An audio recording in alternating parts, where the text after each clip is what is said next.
പ്രിയപ്പെട്ടവരെ, പ്രതിവാര രാഷ്ട്രീയ വിശകലന പരിപാടിയിലേക്ക് ഏവർക്കും സ്വാഗതം. ജൂൺ 21 SDPIയുടെ സ്ഥാപക ദിനമാണ്. 17ാമത് സ്ഥാപക ആഘോഷങ്ങൾ അതിന്റെ ഭാഗമായി രാജ്യത്തെമ്പാടും നടക്കുകയാണ്. സന്നദ്ധ സേവനത്തിന് തയ്യാറായ രാഷ്ട്രീയ പ്രവർത്തകരാണ് സോഷ്യൽ ഡെമോക്രാറ്റിക് പാർട്ടി ഓഫ് ഇന്ത്യയുടെ മുതൽക്കൂട്ട്. സ്ഥാപക ദിനത്തോടനുബന്ധിച്ച് SDPI വിപുലമായ സേവന പ്രവർത്തനങ്ങൾ നടത്താൻ തീരുമാനിച്ചിട്ടുണ്ട്. രക്തനിർണയ ക്യാമ്പുകൾ, സന്നദ്ധ സേവനം ഉൾപ്പെടെയുള്ള കാര്യങ്ങൾ അതിന്റെ ഭാഗമായി നടക്കും. രാവിലെ എല്ലാ പ്രാദേശിക ഘടകങ്ങളിലും പാർട്ടി ഓഫീസുകളിലും പാർട്ടി പതാക ഉയർത്തിയാണ് ആഘോഷങ്ങൾക്ക് തുടക്കം കുറിക്കുന്നത്. അന്നേ ദിവസം എറണാകുളം ജില്ലാ കമ്മിറ്റി ആലുവ പട്ടണത്തിൽ സംഘടിപ്പിച്ചിട്ടുള്ള വളണ്ടിയർ സംഗമം വളരെ ശ്രദ്ധേയമായ ഒരു പരിപാടിയാണ്. സംഗമത്തിൽ ആയിരക്കണക്കിന് SDPI വളണ്ടിയർമാർ ഈ നാടിനു വേണ്ടി SDPI വളണ്ടിയർമാരെ സമർപ്പിക്കുകയാണ്. പാർട്ടിയുടെ ദേശീയ ജനറൽ സെക്രട്ടറി അബ്ദുൽ മജീദ് ഫൈസി ഉദ്ഘാടനം ചെയ്യും. വലിയ പരിപാടിയാണ് ആലുവയിൽ സംഘടിപ്പിച്ചിട്ടുള്ളത്. സോഷ്യൽ ഡെമോക്രാറ്റിക് പാർട്ടി ഓഫ് ഇന്ത്യയുടെ സന്നദ്ധരായ 1000-ഓളം പ്രവർത്തകരെ, വളണ്ടിയർമാരെ നാടിനു വേണ്ടി സമർപ്പിക്കുകയാണ്. നമുക്കറിയാം, പ്രകൃതി ദുരന്തങ്ങളിലും മഴക്കെടുതിയിലും തുല്യതയില്ലാത്ത സേവനമാണ് സോഷ്യൽ ഡെമോക്രാറ്റിക് പാർട്ടി ഓഫ് ഇന്ത്യയുടെ പ്രവർത്തകർ ഈ രാജ്യത്തുടനീളം സേവനങ്ങൾ ചെയ്തിട്ടുള്ളത്. അത് തുടർന്നും കൃത്യമായി നിർവഹിക്കുന്നതിന് വേണ്ടി സോഷ്യൽ ഡെമോക്രാറ്റിക് പാർട്ടി ഓഫ് ഇന്ത്യയുടെ പ്രവർത്തകരെ ഈ നാടിന് സമർപ്പിക്കുകയാണ്. പ്രിയമുള്ളവരെ, നമ്മുടെ രാജ്യം ഈ നരേന്ദ്രമോദി അധികാരത്തിലേറിയതിനു ശേഷം 11 വർഷം പിന്നിട്ടിരിക്കുകയാണ്. ഈ 11 വർഷത്തെ നമ്മൾ വിലയിരുത്തുമ്പോൾ നമ്മുടെ രാജ്യം സാമൂഹ്യമായി ഒരുപാട് വിഭജിക്കപ്പെട്ടിരിക്കുന്നു. സാമ്പത്തികമായി ഈ രാജ്യത്തിന്റെ നട്ടെല്ല് തകർന്നിരിക്കുന്നു. നമുക്കറിയാം, ഏറ്റവും പുതിയതായി വന്ന ഒരു സൂചിക നമ്മുടെ മുമ്പിലുണ്ട്. ഗ്ലോബൽ സാമ്പത്തിക ഫോറം അത് പുറത്തുവിട്ട ആ ഇൻഡെക്സിൽ നമ്മുടെ രാജ്യം 131ാമത്തെ സ്ഥാനത്താണ്. ഏറ്റവും പുതിയ ഇൻഡെക്സിൽ നമ്മുടെ രാജ്യമുള്ളത്. അത് ലിംഗസമത്വത്തെക്കുറിച്ചും സാമ്പത്തിക പങ്കാളിത്തത്തെക്കുറിച്ചും വിദ്യാഭ്യാസത്തെക്കുറിച്ചും ആരോഗ്യത്തെക്കുറിച്ചും രാഷ്ട്രീയ ശാക്തീകരണത്തെക്കുറിച്ചൊക്കെ തുല്യതയെക്കുറിച്ചൊക്കെ പരാമർശിക്കുന്ന ഇൻഡെക്സിലും നമ്മൾ 146 രാജ്യങ്ങളുള്ളതിൽ 131ാമത്തെ സ്ഥാനമാണ് നമുക്ക് ലഭിച്ചത് എന്നത് നമ്മളെ എവിടെ എത്തി നിൽക്കുന്നു എന്നതിന്റെ നേർചിത്രമാണ് കാണിച്ചു തരുന്നത്. നമ്മുടെ രാജ്യത്ത് ജാതി സെൻസസ് നടക്കാൻ പോവുകയാണ്. ജാതി സെൻസസ് നമുക്കറിയാം, ഈ രാജ്യത്തെ സാമൂഹികമായി പിന്നോക്കം നിൽക്കുന്ന വിഭാഗങ്ങളെ, ദളിതുകളെ, മുസ്ലിങ്ങളെയൊക്കെ അവരുടെ അടിസ്ഥാനപരമായി അവരെവിടെ നിൽക്കുന്നു എന്ന് അറിയാൻ പറ്റുന്ന വലിയൊരു അളവ് പോലാണ്.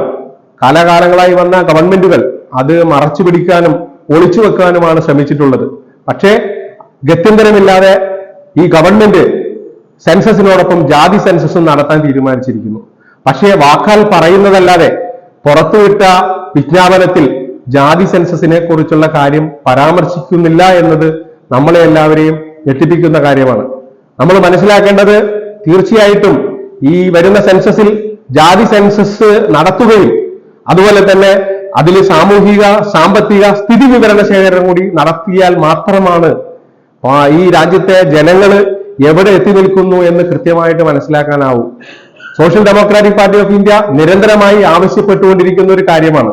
അത് പുറത്തു വന്നാൽ എല്ലാ കള്ളക്കളികളും, രാഷ്ട്രീയ യജമാനന്മാരുടെ എല്ലാ കള്ളക്കളികളും പൊളിഞ്ഞ് പുറത്തു ചാടുന്നത് എന്ന് ഉറപ്പാണ്. കുണ്ടന്നൂര് ബൈപ്പാസ് അങ്കമാലി കോതകുളങ്ങരയിൽ നിന്ന് തുടങ്ങി കുണ്ടന്നൂര് നെട്ടൂരിൽ അവസാനിക്കുന്ന ബൈപ്പാസ് പുതിയ ഭൂമി അക്വയർ ചെയ്യുന്ന നടപടികൾ നടന്നുകൊണ്ടിരിക്കുകയാണ്. പക്ഷേ അതില് നിയമപരമായും അവർക്ക് കിട്ടേണ്ട ഭൂവുടമകൾക്ക് കിട്ടേണ്ട അവകാശങ്ങൾ കൃത്യമായി ലഭിക്കാൻ ഇടപെടേണ്ടിയിരിക്കുന്നു. ശക്തമായ അഭിപ്രായം രേഖപ്പെടുത്തുകയാണ് ഞങ്ങൾ. കാരണം അവരുടെ കച്ചവട സ്ഥാപനങ്ങളും അവരുടെ പാർപ്പിടവും നഷ്ടപ്പെടുന്നവർക്ക് അർഹമായ അവകാശങ്ങൾ അവർക്ക് വകവെച്ചു കൊടുക്കേണ്ടതുണ്ട്. NH 66 കൊടുത്തതുപോലെ കൃത്യമായിട്ട് ആ ബൈപ്പാസിന് വേണ്ടി ഭൂമി വിട്ടുകൊടുക്കുന്ന ആളുകൾക്ക് അവർക്ക് നിയമപരമായും അവർക്ക് കിട്ടേണ്ട അവകാശങ്ങൾ കിട്ടി എന്ന് ഉറപ്പുവരുത്താൻ അവര് സമരം ചെയ്യേണ്ട അവസ്ഥയിലേക്ക് നമ്മളുടെ ഭരണ സംവിധാനങ്ങൾ എത്തിക്കരുതെന്നാണ് SDPI ആവശ്യപ്പെടുന്നത്. എറണാകുളം ജില്ലയിൽ MPCയുടെ തെരഞ്ഞെടുപ്പ് നടന്നുകൊണ്ടിരിക്കുകയാണ്. കൊച്ചി മെട്രോപൊളിറ്റൻ ആസൂത്രണ സമിതി, പ്ലാനിംഗ് കമ്മിറ്റി. എന്താണ് ഈ പ്ലാനിംഗ് കമ്മിറ്റി കൊണ്ട് ഉദ്ദേശിക്കുന്നത്? ഗവൺമെന്റിന് ഒരു നിശ്ചയവുമില്ല ഇപ്പോഴും. കേന്ദ്രത്തിന്റെ തീരുമാനപ്രകാരം MPCയുടെ തെരഞ്ഞെടുപ്പ് പ്രക്രിയകൾ ആരംഭിച്ചു കഴിഞ്ഞു. നമുക്കറിയാം, എറണാകുളം ജില്ലയിൽ ഒരു GCDA നിലവിലുണ്ട്. അതുപോലെ തന്നെ ഗോശ്രീ വികസന സമിതിയുണ്ട്. ഭരണഘടനാ സ്ഥാപനമായിട്ടുള്ള ജില്ലാ ആസൂത്രണ സമിതിയുണ്ട്. അതിനൊക്കെ പുറമെ പുതിയൊരു മെട്രോപൊളിറ്റൻ ആസൂത്രണ സമിതി രൂപീകരിക്കുകയാണ്.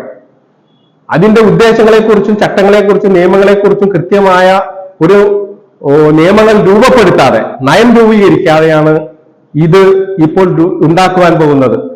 ആസൂത്രണം, നഗരാസൂത്രണം കൃത്യമായിട്ട് നടക്കേണ്ടതാണ് എന്ന കാര്യത്തിൽ ഒരു തർക്കവുമില്ല.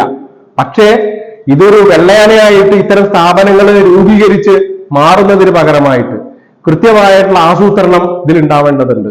നമുക്കറിയാം, എറണാകുളം ജില്ലയെ പോലത്തെ ഒരു ജില്ല എല്ലാ നഗര ഗ്രാമമേഖല വ്യത്യാസമില്ലാത്തൊരു ജില്ലയാണ്. എറണാകുളം ജില്ലയുടെ സമഗ്രമായ വികസനമാണ് വേണ്ടത്. അതിൽ അടിസ്ഥാന സൗകര്യ വികസനം ഉണ്ടാവണം, ഗതാഗത സൗകര്യങ്ങൾ ഉണ്ടാവണം. അതിൽ പാവപ്പെട്ടവരുടെ, അടിസ്ഥാന ജനവിഭാഗങ്ങളുടെ, പാർശ്വവൽക്കരിക്കപ്പെട്ടവരുടെ, വീടില്ലാത്തവരുടെ ഒക്കെ പുനരധിവാസം കൃത്യമായിട്ട് രേഖപ്പെടുത്തണം. ആ രീതിയിലുള്ള സമഗ്രമായ ഒരു പ്ലാനിംഗ് ആണ് വേണ്ടത്. അല്ലാതെ അര ഡസൻ ആസൂത്രണ കമ്മിറ്റികൾ ഉണ്ടാക്കിയതുകൊണ്ട് മാത്രം കാര്യമില്ല. കൃത്യമായ പദ്ധതിയും പരിപാടികളും ഉണ്ടായി കൃത്യമായ ഒരു വിഷൻ ഇല്ലാത്ത ഇത്തരം ആസൂത്രണ സമിതികൾ കൊണ്ട് ഒരു കാര്യവുമില്ല എന്നാണ് ഞങ്ങളുടെ വിനീതമായ അഭിപ്രായം. എറണാകുളത്തെ മെട്രോ, നമ്മുടെ എല്ലാം അഭിമാനകരമായ മെട്രോ 8 വർഷം പൂർത്തിയാക്കിയിരിക്കുകയാണ്. മെട്രോ നമുക്കറിയാം, മെട്രോ ഇപ്പോൾ പുതിയ പദ്ധതികൾ ഇഴഞ്ഞാണ് നീങ്ങുന്നത്. പാലാരിവട്ടത്തിൽ നിന്നും കാക്കനാടിലേക്ക് പോകുന്ന മെട്രോ ലൈൻ അത് ഏതാണ്ട് അനിശ്ചിതത്വത്തിലാണ്. അതിന്റെ പ്രവർത്തനങ്ങൾ മന്ദീഭവിച്ചിരിക്കുകയാണ്. ഒച്ചിഴയുന്ന വേഗത്തിലാണ് അത് പോയിക്കൊണ്ടിരിക്കുന്നത്. നമുക്ക് മെട്രോ നമ്മുടെ അഭിമാനമാണ്.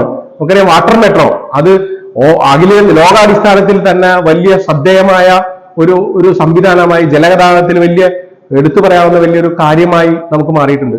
അപ്പോഴും നമ്മുടെ മുമ്പിൽ പശ്ചിമ കൊച്ചി മേഖലയിലുള്ള മെട്രോയുടെ ദീർഘിപ്പിക്കല്, അതുപോലെ എയർപോർട്ട് വഴി അങ്കമാലിയിലേക്കുള്ള മെട്രോന്റെ ദീർഘിപ്പിക്കലൊക്കെ ഇങ്ങനെ വഴിമുട്ടി നിൽക്കുകയാണ്.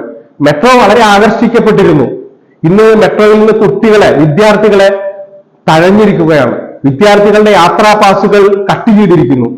സ്കൂൾ തുറന്ന്, കോളേജുകൾ തുറന്ന സമയത്ത് വിദ്യാർത്ഥികൾ ഒരുപാട് യാത്രാ ബുദ്ധിമുട്ട് അനുഭവിച്ചുകൊണ്ടിരിക്കുകയാണ്.